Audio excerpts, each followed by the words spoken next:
नमस्कार, KP news के Karnataka bulletin में आपका स्वागत है। मैं हूं अश्विनी आपके साथ। चलिए शुरू करते हैं आज के खबरों का सिलसिला। उससे पहले एक नजर आज के मुख्य समाचारों पर।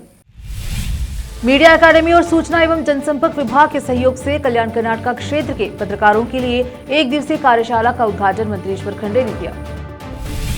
कर्नाटका मीडिया अकादमी के अध्यक्ष आयशा खानम ने परिचयात्मक भाषण देते हुए कहा कि बीदर देश का मुकुट है, एक पारंपरिक सांस्कृतिक संगम है। मेट्रो परियोजना एक संयुक्त प्रयास है, श्रेय लेने का खेल नहीं, डीकेएस। सत्र के दौरान सरकार के कुशासन को जनता के सामने लाएंगे, विपक्ष के नेता आर अशोक ने कहा। G2C सेवा वितरण में कलबुर्गी कर्नाटका में शीर्ष पर।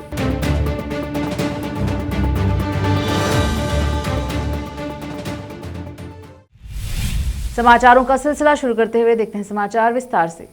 राज्य के वन पर्यावरण एवं जीव विज्ञान तथा जिला प्रभारी मंत्री ईश्वर खंडे ने कहा कि जनता को आवाज देने की शक्ति मीडिया को जाती है। शहर के मैलूर रोड पर स्थित JND कॉलेज परिसर के गुरु नानक भवन में कर्नाटका मीडिया अकादमी और सूचना एवं जनसंपर्क विभाग के सहयोग से कल्याण कर्नाटका क्षेत्र के पत्रकारों के लिए एक दिवसीय कार्यशाला का उद्घाटन करने के बाद बोलते हुए उन्होंने कहा कि मीडिया न केवल विधायिका, कार्यपालिका और न्यायपालिका का संदेश जनता तक पहुंचाता है, बल्कि इन अंगों की कमियों को भी उजागर करता है और प्रगतिशील कार्य करने पर उनकी प्रशंसा भी करता है। वैश्विक स्वास्थ्य में सुधार, वर्षा कराने और प्राकृतिक आपदाओं को रोकने का श्रेय पौधों और पेड़ों को जाता है। प्रकृति को बचाने और पोषित करने की जिम्मेदारी इस देश के प्रत्येक नागरिक की है। ऑक्सीजन हमारी जीवन रेखा है। कोविड के दौरान ऑक्सीजन की कमी के कारण हजारों लोगों की जान चली गई है। अगली पीढ़ी को ऑक्सीजन की कमी से बचाने के लिए राज्य में 15 करोड़ पौधे लगाए गए हैं। बीदर जिले में पिछले 2 वर्षों में 35 लाख पौधे लगाए गए। यह खुशी की बात है कि अकादमिक कार्यक्रम का आयोजन शरण स्थली और संतों की भूमि बीदर में किया गया है। मध्य प्रशासन का चौथा अंग, इसे सही करने का काम मीडिया द्वारा किया जाता है। जनमत बनाने का काम मीडिया करता रहा है।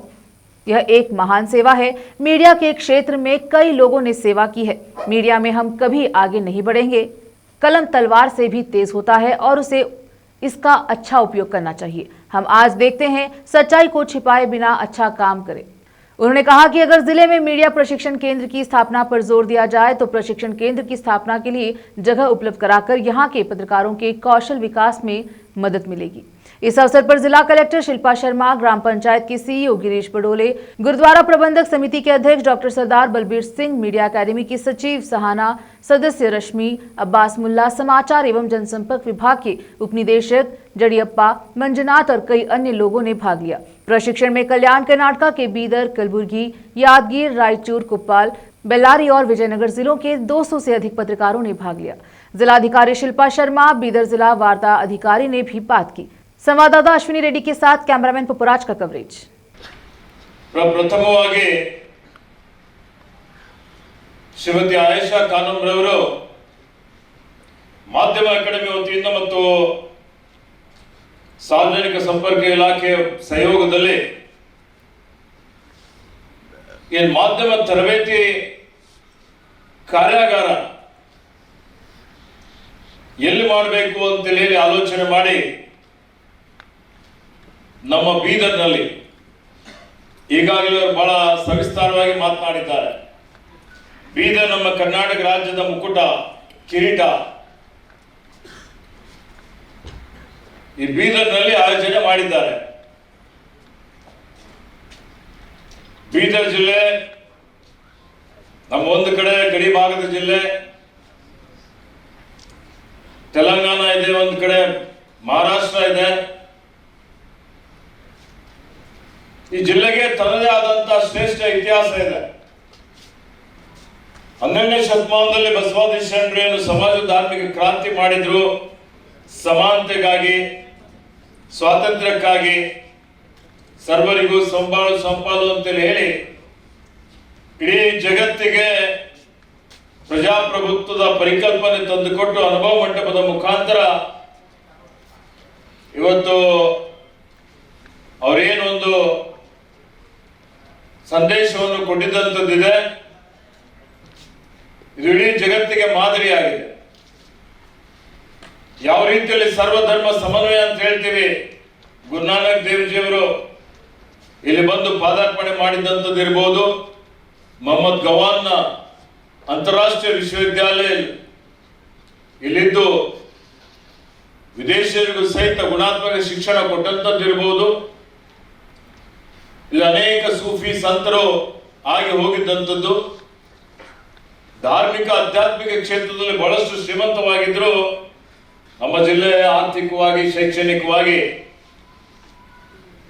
ಬೇರೆ ಕಡೆ ಹೋಲಿಕೆ ಮಾಡಿದ್ರೆ, ಕಲ್ಯಾಣ ಕರ್ನಾಟಕ ಹೊರತುಪಡಿಸಿ ಮೈಸೂರು ಭಾಗದಲ್ಲಿ ಹೋಲಿಕೆ ಮಾಡಿದ್ರೆ ಸ್ವಲ್ಪ ಮಟ್ಟಿಗೆ ಹಿಂದುಳಿದಿದೆ ಅಂತ ಹೇಳಿದ್ರೆ ತಪ್ಪಾಗಲಾರದು. ಈಗ ವೇಗದ ಗತಿಯಲ್ಲಿ ಜಿಲ್ಲೆ ಅಭಿವೃದ್ಧಿ ಪಥದತ್ತ ಹೋಗ್ತಾ ಇದೆ ನಿಮ್ಮೆಲ್ಲರ ಸಹಕಾರದಿಂದ. ಇಂಥ ಒಂದು ಜಿಲ್ಲೆಯನ್ನು ಆಯ್ಕೆ ಮಾಡಿಕೊಂಡು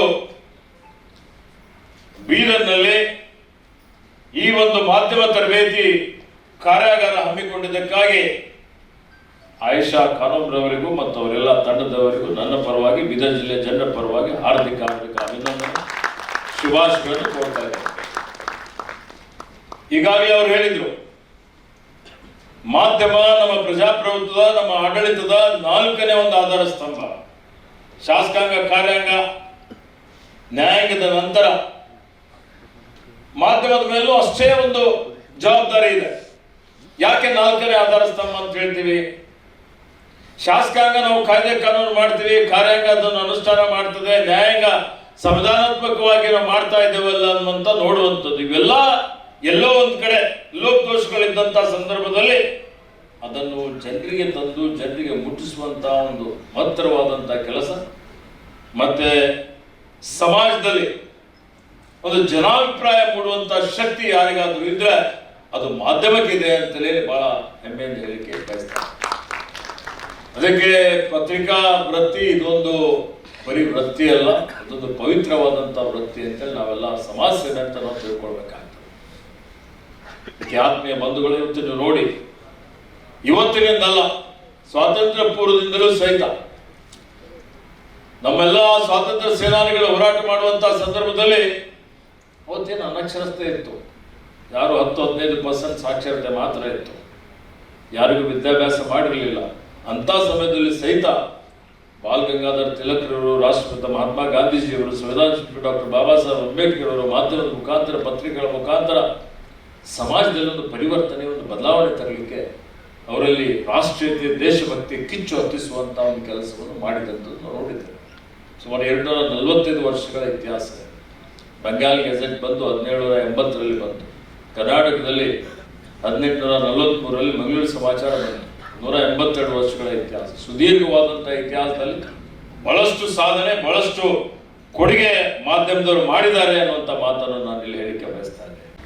ಈಗ I am actually very happy, I am very glad that ಆಯಿಷಾಜಿ ಅವರು ಸ್ಪೋಕ್ ಅಬೌಟ್ ಪ್ರಿನ್ಸಿಪಲ್ಸ್. ಯಾವ ಪ್ರಿನ್ಸಿಪಲ್ ಮೇಲೆ ನೀವು ನಿಮ್ಮದು ಮೀಡಿಯಾ ನಡೆಸಬೇಕು ಅಂತ ಶಿ ಸ್ಪೋಕ್ ಅಬೌಟ್ ದಟ್. ಈಗಿನ ಕಾಲದಲ್ಲಿ ಜನರಲಿ ಅವೆಲ್ಲ ಬಗ್ಗೆ ಯಾರು ಮಾತಾಡಲ್ಲ.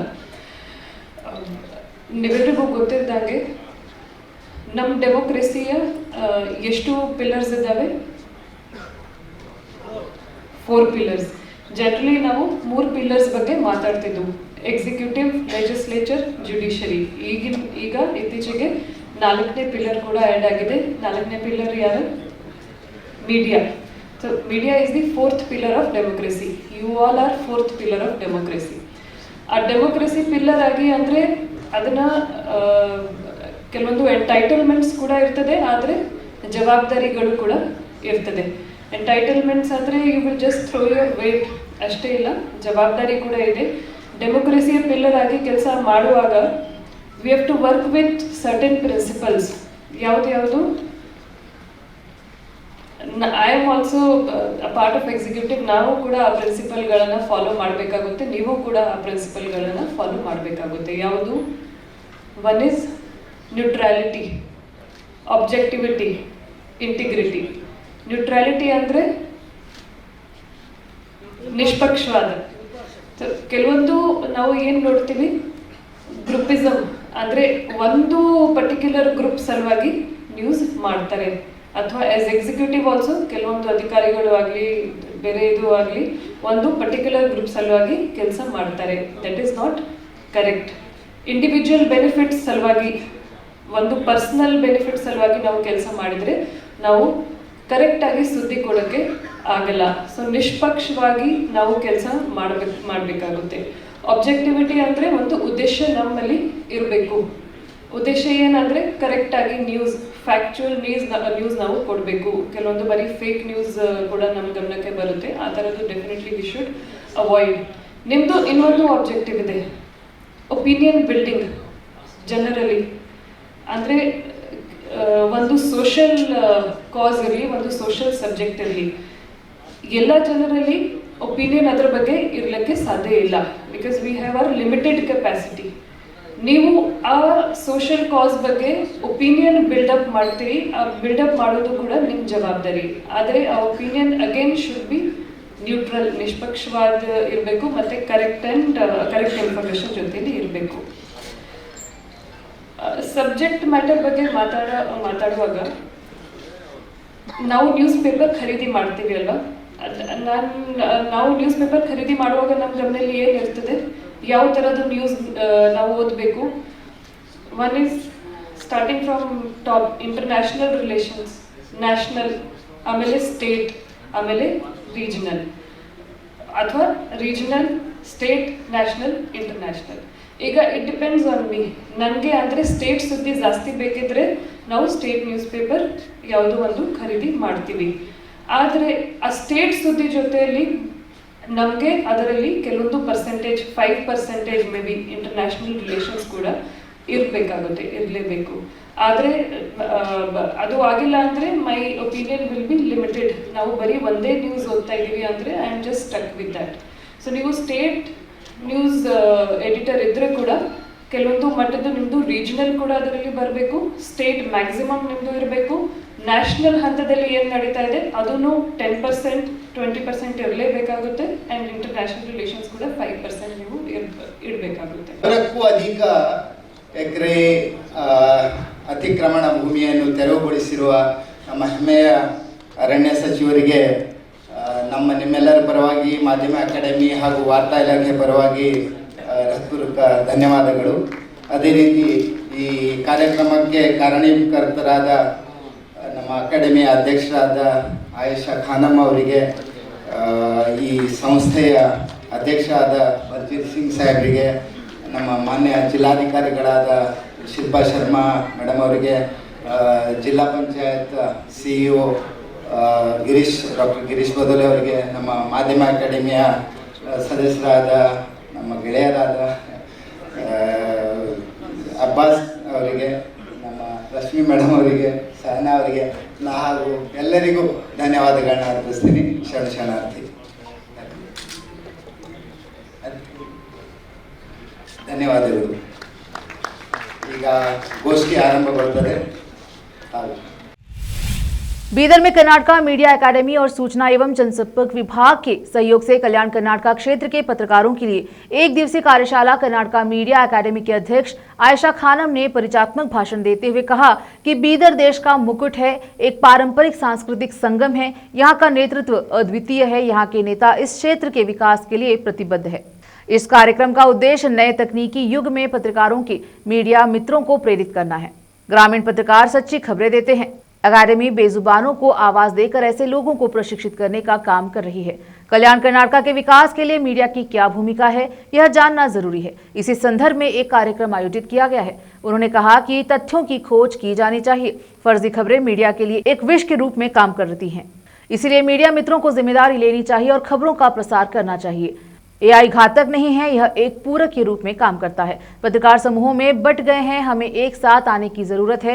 हमें अपने पेशे के बारे में आत्मनिरीक्षण करने की जरूरत है। प्रशिक्षण प्रदान करके मीडिया अकादमी प्रशिक्षण कार्यक्रम विकसित करने और कौशल विकसित करने के लिए प्रतिबद्ध है। उन्होंने कहा कि पत्रकारिता केवल स्तंभ लेखन नहीं है, यह एक प्रकार का नेतृत्व है। युवा पत्रकारों को प्रशिक्षित किया जाना चाहिए और उनमें कौशल विकसित किया जाना चाहिए। और मीडिया का पेशा एक महान पेशा है।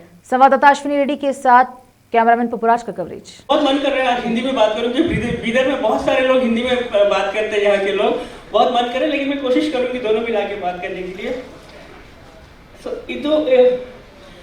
ಇದರ ಜೊತೆ ಈ ಕಿರೀಟ ಯಾಕೆ ಹೊಳೆಯುತ್ತದೆ ಅಂದ್ರೆ, ಇದರ ಜೊತೆ ಇಲ್ಲಿ ಇರುವ ನಾಯಕತ್ವ ಯಾಕೆ ಹೇಗೆ ಈ ಡಿಸ್ಟ್ರಿಕ್ಟ್ನ ವಿಕಾಸ ಮತ್ತೆ ಅಭಿವೃದ್ಧಿ ಕಡೆ ಲೀಡ್ ಮಾಡ್ತಾ ಇದ್ದಾರೆ.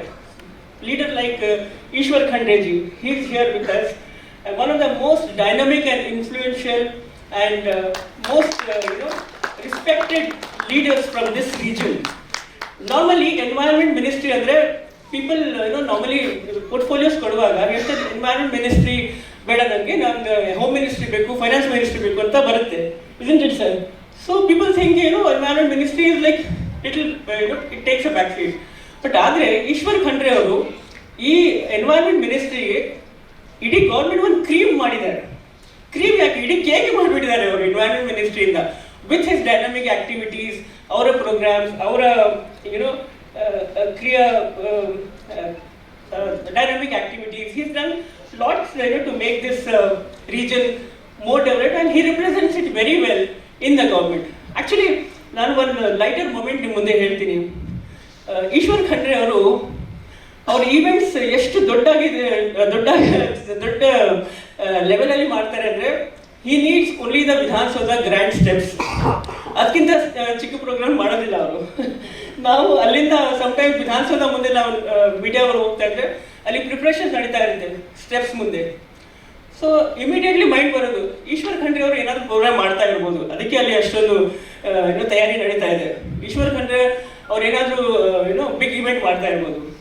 ಸೊ ಅವರ ಪ್ರೋಗ್ರಾಮ್ಸ್ ನೋಡಿದರೆ ಇಟ್ ಈಸ್ ಆಲ್ಮೋಸ್ಟ್ ಲೈಕ್ ಆನೆ ಬಲ to the government. So that's how I told sir, ಹೇಳಿದೆ ಸರ್ ನೀವು ಎಷ್ಟು ಪ್ರೋಗ್ರಾಮ್ಸ್ ಮಾಡ್ತೀರಾ, ಇಡೀ ವಿಧಾನಸೌಧ ಸ್ಟೆಪ್ಸ್ ನಿಮ್ಗೆ ಬಿಲಾಂಗ್ ಆಗ್ತಿದೆ. ನಮ್ಮ ಒಂದು ಅಕಾಡೆಮಿ ಇವೆಂಟ್ಸಲ್ಲಿ ನಿಮ್ಮ ಪ್ರೆಸೆನ್ಸ್ ಇದ್ದರೆ ನಮ್ಮ ಅಕಾಡೆಮಿಗೆ ಆನೆ ಬಲ ಬರುತ್ತೆ. ಸೊ ಅದು ಬಂದಿದೆ. ಐ ಆಮ್ ವೆರಿ ಹ್ಯಾಪಿ ಇವತ್ತು ಈ ಪ್ರೋಗ್ರಾಮ್ಗೋಸ್ಕರ ಸರ್ ಬಂದಿದ್ದಾರೆ. Despite bad weather, despite his busy schedule ಬಂದಿದ್ದಾರೆ. Sir thank you very much for being here. So I must thank all the senior journalists who have made this function a grand success. So ನಾವು ಇವತ್ತು ಇಲ್ಲಿ ಸೇರಿರೋದು ವಿಶೇಷ ಕಾರಣಕ್ಕೋಸ್ಕರ. ಕರ್ನಾಟಕ ಮಾಧ್ಯಮ academy ನಾವು new committee ಮಾಡಿದಾಗ ನಾವು ಫಸ್ಟ್ ನಮ್ಮ ಉದ್ದೇಶ ಆಯಿತು, ಒಂದು ಪ್ರೋಗ್ರಾಮ್ಸ್ ನಾವು ಮಾಡಿದ್ವಿ. ಆ ಪ್ರೋಗ್ರಾಮ್ಸಲ್ಲಿ ನಾವು ಹೇಗೆ ಜರ್ನಲಿಸ್ಟ್ಗೆ, ಪತ್ರಕರ್ತರಿಗೆ ವರ್ಕ್ಶಾಪ್ ಮತ್ತು ಸೆಮಿನಾರ್ ಮಾಡಬೇಕು ಅಂತ. ನಮ್ಮ 1 ವರ್ಷ ಮುಗ್ದಿದೆ, 1 ವರ್ಷ ಪೂರ್ತಿ ಆಗಿದೆ ನಾವು ಮೀಡಿಯಾ ಹೊಸ ಕಮಿಟಿ ಬಂದ ಮೇಲೆ. ಫಸ್ಟ್ ಇಯರಲ್ಲಿ ನಾವು ತುಂಬ ಕೆಲಸ ಮಾಡಿದ್ವಿ. ನಮ್ಮ ಹತ್ರ ಒಂದು ರಿಪೋರ್ಟ್ ಇದೆ, ನೀವು ನೋಡ್ಬೋದು. ರಿಪೋರ್ಟಲ್ಲಿ ನಾವು ತುಂಬ ಅಕಾಡೆಮಿಕ್ಸ್ ಜೋಡಿಸಿದ್ದೀವಿ ನಮ್ಮ ಮೀಡಿಯಾ ಅಕಾಡೆಮಿ ಜೊತೆ. ಯಾಕೆಂದರೆ ಅಲ್ಲಿ ಹೊಸ ಜರ್ನಲಿಸ್ಟ್ನ ಇನ್ಫ್ಲೂಯೆನ್ಸ್ ಮೋಟಿವೇಟ್ ಮಾಡ್ಬೋದು. Then we have done lot of things in the first year. ಈ ಸೆಕೆಂಡ್ ವರ್ಷದಲ್ಲಿ ನಮ್ಮ ಅಕಾಡೆಮಿ ಫೋಕಸ್ ಇರೋದು workshops and trainings, digital upskilling. New media ಬರ್ತಾ ಇದೆ, we are moving towards technology. ನಮಗೆ ನ್ಯೂಸ್ ಈಗ ಫಿಂಗರ್ ಟಿಪ್ಪಲ್ಲಿದೆ. So we are moving towards new technology. So ನಮ್ಮ ಅಕಾಡೆಮಿಯ ಪ್ರೋಗ್ರಾಮ್ ಉದ್ದೇಶ ಇಷ್ಟೇ, that we should upskill the journalists, we should recognize the senior journalists, we should also ಅವ್ರನ್ನ ಒಂದು main ಸ್ಟ್ರೀಮ್ಗೆ ಸೇರಿಸಬೇಕು. ಎಸ್ಪೆಷಲಿ ಗ್ರಾಮೀಣ ಮತ್ತು ರೀಜನಲ್ ಜರ್ನಲಿಸ್ಟ್ ಮೀಡಿಯಾ ಇದೆಲ್ಲ ಅವರೆಲ್ಲ ಮೇನ್ ಸ್ಟ್ರೀಮಲ್ಲಿ ಸೇರಿ. ನೀವು ಬರೀ ಆ್ಯಕ್ಚುಲಿ ರೀಜನಲ್ ಜರ್ನಲಿಸ್ಟ್ ಅದು back bone of news room, ನಿಮ್ಗೆ ಗೊತ್ತಿರ್ಬೋದಲ್ಲ. ಪೊಲಿಟಿಕಲ್ ರಿಪೋರ್ಟಿಂಗ್ ಮಾಡೋದು ತುಂಬ ಸುಲಭ ಇರುತ್ತೆ. ವಿಧಾನಸೌಧ ಹೋಗಿ 2-3 ಮಿನಿಸ್ಟರ್ ಜೊತೆ ಮಾತಾಡಿ ನಿಮಗೆ ಸ್ಟೋರಿ ಸಿಗುತ್ತೆ. ಆದರೆ ಗ್ರಾಮೀಣ ಪತ್ರಕರ್ತರು ನಿಜವಾದ ಸುದ್ದಿ ನ್ಯೂಸ್ ಪೇಪರ್ ಕೊಡ್ತಾರೆ. They bring the front page news. रोकते हैं समाचारों का सिलसिला, लेते हैं छोटा सा ब्रेक।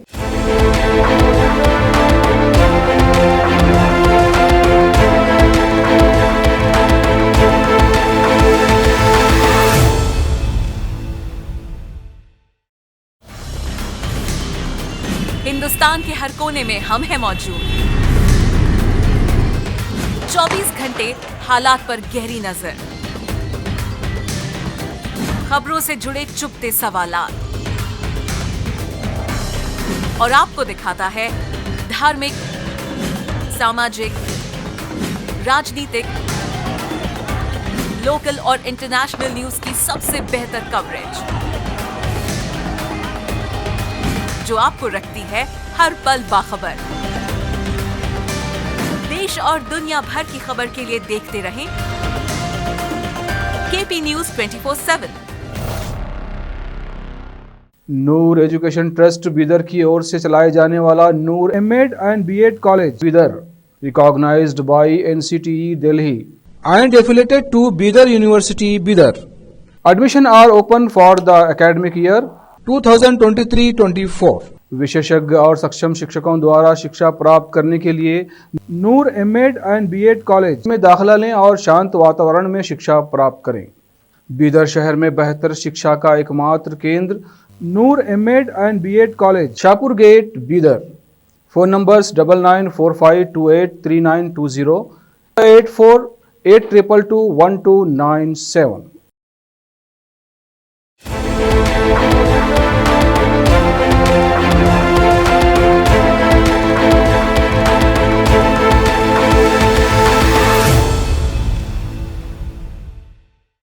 ब्रेक के बाद स्वागत है आपका। देखते हैं समाचार। उप मुख्यमंत्री और बेंगलुरु शहरी विकास मंत्री डीके शिव कुमार ने दोहराया कि नम्मा मेट्रो परियोजना राज्य और केंद्र सरकारों के बीच एक सहयोगात्मक परियोजना न कि राजनीतिक श्रेय का मामला है। उन्होंने जोर देकर कहा कि इसका मुख्य उद्देश्य जनता की सेवा करना है, न कि श्रेय की राजनीति। सोमवार को बेंगलुरु मेट्रो के येलो लाइन कॉरिडोर का निरीक्षण करने वाले डीके शिव कुमार ने संवाददाताओं को बताया कि प्रधानमंत्री मोदी 10 अगस्त को 19.15 किलोमीटर लंबी येलो लाइन का उद्घाटन करेंगे, जिसमें 16 स्टेशन होंगे। इन लाइनों के निर्माण पर 7,610 करोड़ रुपए की लागत आई है। उसी दिन IIMB में एक औपचारिक कार्यक्रम आयोजित किया जाएगा, जहां प्रधानमंत्री, मुख्यमंत्री और स्थानीय विधायक मेट्रो में यात्रा करेंगे। उद्घाटन पर स्पष्टीकरण देते हुए शिव कुमार ने कहा कि मुख्यमंत्री और उन्होंने प्रधानमंत्री से इस मार्ग का औपचारिक उद्घाटन करने का अनुरोध किया था। उन्होंने कहा कि केंद्र और राज्य सरकार दोनों ने इस परियोजना में 50-50% का योगदान दिया है। केंद्र सरकार एक अध्यक्ष और राज्य सरकार एक प्रबंध निदेशक नियुक्त करती है। उन्होंने कहा कि यहाँ किसी ने ताज नहीं पहना है, हम सब जनता के लिए काम कर रहे हैं। उन्होंने कुछ सांसदों की आलोचना की, वे सकारात्मक योगदान देने के बजाय खासकर बुनियादी ढांचे के परियोजनाओं के वित्त पोषण में केवल खामियां ढूंढते हैं। उन्होंने कहा कि अगर ये सांसद अधिक धनराशि जुटाने में मदद करे तो इससे शहर को फायदा होगा। विधानसभा में विपक्ष के नेता आर अशोक ने मंगलवार को कहा कि विपक्षी दल 11 अगस्त से शुरू हो रहे विधानसभा सत्र के दौरान कर्नाटक में कांग्रेस सरकार को उसकी कुशासन आरसीबी की जीत के जश्न से निपटने के तरीके, जिसमें भगदड़ के कारण कई लोगों की जान चली गई, विकास के लिए धन की कमी समेत अन्य मुद्दों पर घेरेंगे। भाजपा नेता ने बताया कि रणनीति को अंतिम रूप देने के लिए 10 अगस्त को राज्य में भाजपा और जेडीएस के वरिष्ठ नेताओं और विधायकों की एक एनडीए बैठक होगी। कर्नाटक विधानमंडल का मानसून सत्र 11 से 22 अगस्त के बीच 9 दिनों के लिए यहां विधानसौधा में आयोजित किया जाएगा। अशोक ने कहा कि विधानसभा सत्र के दौरान कार्य योजना पर चर्चा के लिए आज हमारी एक बैठक हुई है। 10 अगस्त को शाम 5 बजे एनडीए की एक बैठक भी होगी। कुल मिलाकर हम सत्र के दौरान कांग्रेस सरकार के कुशासन, राज्य के खाली खजाने और कर्मचारियों को वेतन देने में असमर्थता के मुद्दों पर चर्चा करते हैं। मंत्री प्रियांक खरगे ने कहा कि जुलाई में समय पर सरकार से नागरिक D2C सेवा प्रदान करने के मामले में कलबुर्गी जिला कर्नाटक में शीर्ष पर रहा, जहां 96% आवेदनों का निपटारा निर्धारित समय सीमा के भीतर किया गया। ग्रामीण विकास, पंचायत राज और इलेक्ट्रॉनिक्स, IT एवं BT राज मंत्री ने इस उपलब्धि का श्रेय नाग कचेरी अटल जी जनस्नेही केंद्रों के कुशल संचालन को दिया, जो ग्रामीण स्तर पर एकल खिड़की डिजिटल सेवा केंद्रों के रूप में कार्य करते हैं। ये केंद्र एक पारदर्शी और जवाबदेह प्रणाली के माध्यम से ग्रामीण क्षेत्रों में प्रमुख राजस्व और आवश्यक सेवाएं प्रदान करते हैं। हुबली कर्नाटक में प्रशासनिक उद्देश्यों के लिए आसपास के गांवों का एक समूह है। खरगे ने एक्स को संबोधित करते हुए कहा, प्राप्त 58,647 आवेदनों में से 55,981 का समय पर निपटारा किया गया, जो कुशल नागरिक केंद्रीय शासन का एक सशक्त उदाहरण है। फिर से रोकते हैं समाचारों का सिलसिला, लेते हैं छोटा सा ब्रेक। हिंदुस्तान के हर कोने में हम हैं मौजूद। 24 घंटे हालात पर गहरी नजर, खबरों से जुड़े चुपते सवालात, और आपको दिखाता है धार्मिक, सामाजिक, राजनीतिक, लोकल और इंटरनेशनल न्यूज की सबसे बेहतर कवरेज, जो आपको रखती है हर पल बाखबर। देश और दुनिया भर की खबर के लिए देखते रहें KP News 24/7। ब्रेक के बाद स्वागत है आपका। देखते हैं समाचार। गवाह शिकायतकर्ता द्वारा चिन्हित स्थल संख्या 13, जो अभी तक खुदाई का एकमात्र स्थल है, पर ग्राउंड पेनेट्रेटिंग रडार, GPR और ड्रोन माउंटेड रडार तैनात करने का निर्णय लेने से पहले एसआईटी द्वारा विशेषज्ञ सर्वेक्षण किए जाने की संभावना है। इसी बीच विशेष जांच दल एसआईटी को स्थान संख्या 14 पर कोई मानव अवशेष नहीं मिला, जहां बुधवार सुबह खुदाई शुरू हुई थी। एसआईटी के सूत्रों ने टीएनआई को बताया कि एसआईटी प्रमुख डीजीपी प्रणव मोहंती, जो उत्खनन की निगरानी के लिए बेलथांगड़ी में है, कई बिजली लाइनों की उपस्थिति और मुख्य सड़क से साइट की निकटता के कारण रडार प्रणाली का उपयोग करने से पहले विशेषज्ञ की राय लेने की संभावना है। कथित दफन स्थल संख्या 13 धर्मस्थल गांव में नेत्रवती स्नान घाट के निकट मुख्य सड़क के निकट स्थित है। गवाह शिकायतकर्ता द्वारा दिखाए गए 13 कथित दफनाने वाले स्थलों में से केवल स्थान संख्या 6 पर ही मानव अवशेष पाए गए। बुधवार को एसआईटी ने स्थान संख्या 14 की खुदाई की, जो स्थान संख्या 11 से लगभग 80 मीटर दूर है, जहां पहले खोपड़ी सहित मानव अवशेष मिले थे। हालांकि सूत्रों ने बताया कि स्थान संख्या 14 पर कोई मानव अवशेष नहीं मिला है। आत्महत्याओं, विशेषकर फांसी लगाकर आत्महत्या करने की बढ़ती घटनाओं के बाद राजीव गांधी स्वास्थ्य विज्ञान विश्वविद्यालय आरजीएच को, जो राज्य में मेडिकल कॉलेजों के लिए शासी निकाय है, अपने अधिकार क्षेत्र के अंतर्गत सभी मेडिकल संस्थाओं के छात्रावास में छत के पंखों पर आत्महत्या रोधी उपकरण लगाने का निर्णय लिया है। यह निर्णय Mandya institute of medical sciences MIMS में 2 सप्ताह के भीतर 2 छात्रों द्वारा अपने छात्रावास के कमरे में फांसी लगाकर आत्महत्या करने की घटना के बाद आया है। आरजीएचएस के पाठ्यक्रम विकास प्रकोष्ठ CDC के डॉक्टर संजीव के नेतृत्व में एक टीम ने स्थिति का आकलन करने और निवारक उपाय पर चर्चा करने के लिए जुलाई के अंतिम सप्ताह में MIMS का दौरा किया। बैठक के दौरान डॉक्टर संजीव ने बताया कि ऐसी घटनाओं को रोकने के लिए सीलिंग पंखों पर सुरक्षा उपकरण लगाने की योजना पर काम चल रहा है। राजस्व मंत्री कृष्णा बैरेगौड़ा ने कहा कि कर्नाटक में 100 करोड़ भू राजस्व दस्तावेजों में से 35.36 करोड़ दस्तावेजों का डिजिटलीकरण हो चुका है। उन्होंने कहा कि दिसंबर के अंत तक शेष 65 करोड़ पृष्ठों के दस्तावेजों का भी डिजिटलीकरण हो जाएगा। मंत्री ने कहा कि भूमि अभिलेखों के डिजिटलीकरण का लक्ष्य इस वर्ष के अंत तक पूरा कर लिया जाएगा।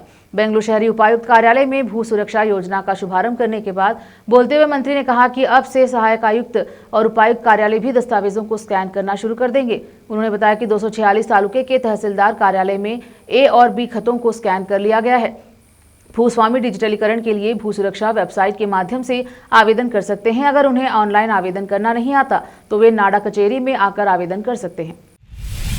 कन्नड़ विकास प्राधिकरण केडीए ने लगभग 2000 मदरसों के कन्नड़ भाषा की शिक्षा शुरू करने की पहल शुरू कर दी है। इस कार्यक्रम की शुरुआत बेंगलुरु में 180 मदरसा शिक्षकों के प्रशिक्षण के साथ हुई। प्रशिक्षण का उद्घाटन करते हुए केडीए के अध्यक्ष पुरुषोत्तम बालीमाले ने कहा कि इस प्रयास का उद्देश्य राजभाषा के माध्यम से समुदायों के बीच संचार और समझ को मजबूत करना है। उन्होंने कहा कि कन्नड़ सीखने से अल्पसंख्यक समुदायों के राज्य के सामाजिक और सांस्कृतिक जीवन से और गहराई से जुड़ने में मदद मिलेगी। केडीए छात्रों के लिए कन्नड़ भाषा सामंजस्य की नींव शीर्षक से 100 पुस्तकें प्रकाशित करने पर भी काम कर रहा है, जिनका जल्द ही विमोचन किया जाएगा।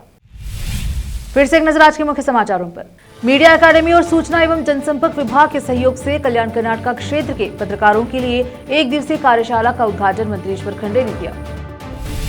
कर्नाटक मीडिया अकादमी के अध्यक्ष आयशा खानम ने परिचयात्मक भाषण देते हुए कहा कि बीदर देश का मुकुट है, एक पारंपरिक सांस्कृतिक संगम है।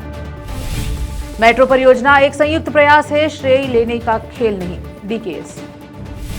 सत्र के दौरान सरकार के कुशासन को जनता के सामने लाएंगे, विपक्ष के नेता R अशोक ने कहा।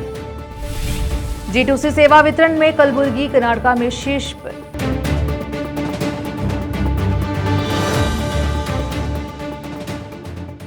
केपी न्यूज के कर्नाटक बुलेटिन में अब तक के लिए इतना ही। देखते रहे केपी न्यूज 24/7। धन्यवाद। देश प्रदेश और स्थानीय समाचारों के लिए केपी न्यूज 24/7 को लाइक, शेयर एंड सब्सक्राइब जरूर करें।